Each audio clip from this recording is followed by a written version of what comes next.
And that's why you should have your flow with you, because you're gonna need to tell me what arguments you're answering. All right, here we go. Hi, I'm Greg Daniels, and I'll be doing the 2AC. In the first argument, they asked, does chemical weapon, do we need to use chemical weapon warfare and nuclear warfare? Well, the Huffington Post, Michael Rudell, on September 2nd, 2013, families were reportedly taken to refuge into a neighboring city, but in actuality, the chemical use was used to burn the victims alive.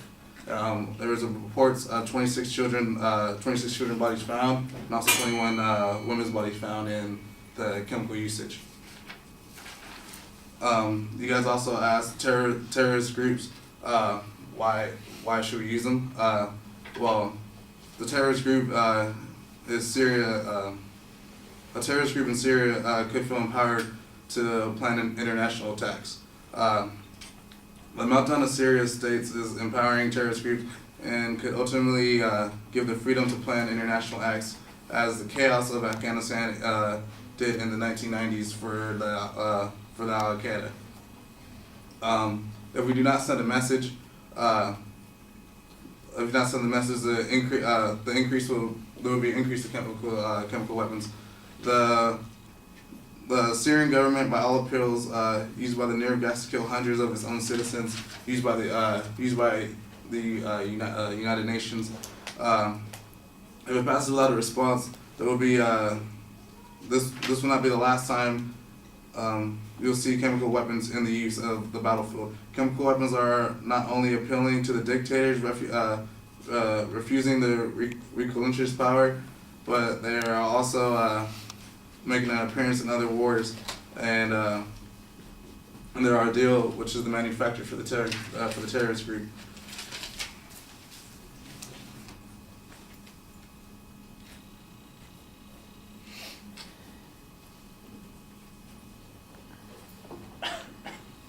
You claimed there was a nuclear attack in the reactor. Well, that is true, yeah, but the red line has been crossed. Stating Barack Obama on September 4th, 2013, we have been clear that the Assad regime, but we have been clear about the Assad regime, but there's also been players in the group that is basically a chemical red line. It has been crossed by the regime, not only by Assad, but Al-Qaeda members. And starting to see the use of chemical weapons more and more, the being of the catalyst could make a change instead of just chemical use in weapon warfare.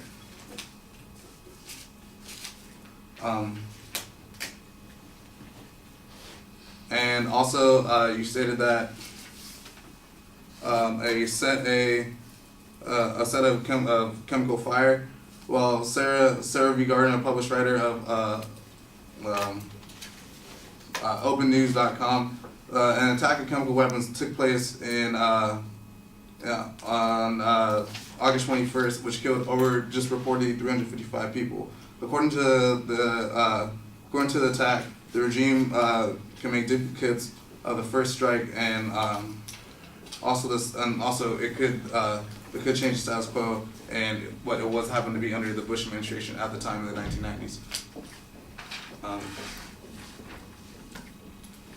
A chemical strike could dispute the future government and the dictators from using chemical weapons.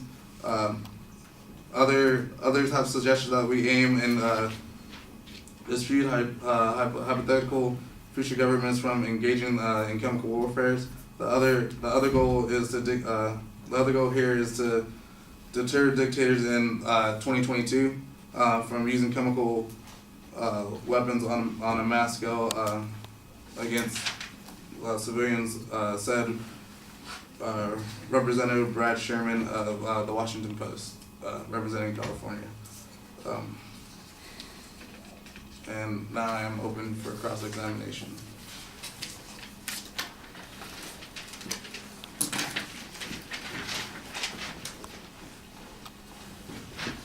You say terrorist groups could feel empowered to plan international attacks, correct? Yes.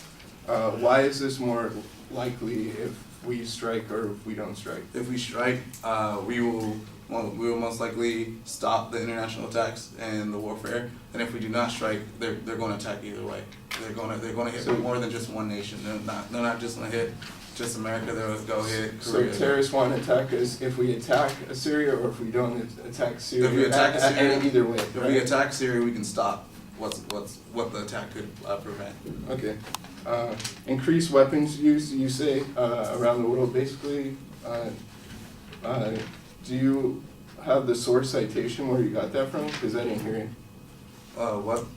You said that there would be increased weapons use, and I wanted to know where this source came from because I didn't hear where it was from.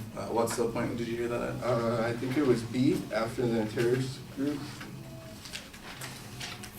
That was from Henry Lodger, September 9, 2013, the Polish writer of BusinessWriter.com. Okay. And you say striking will dissuade other dictators from using chemical weapons. Yes. Wouldn't you agree that maybe having them sign treaties and other chemical weapons bans would be more useful than striking another country to deter them? Yes, I agree, but that would take over several years to become this peace treaty, and there could still be chemical use in those years of the chemical weapons. So they would use them while they're signing the treaty, or? Well, once they're trying to sign the treaty, it will take years to get all those signatures and a peace at the point, and knowing that, there still will be Time. usage.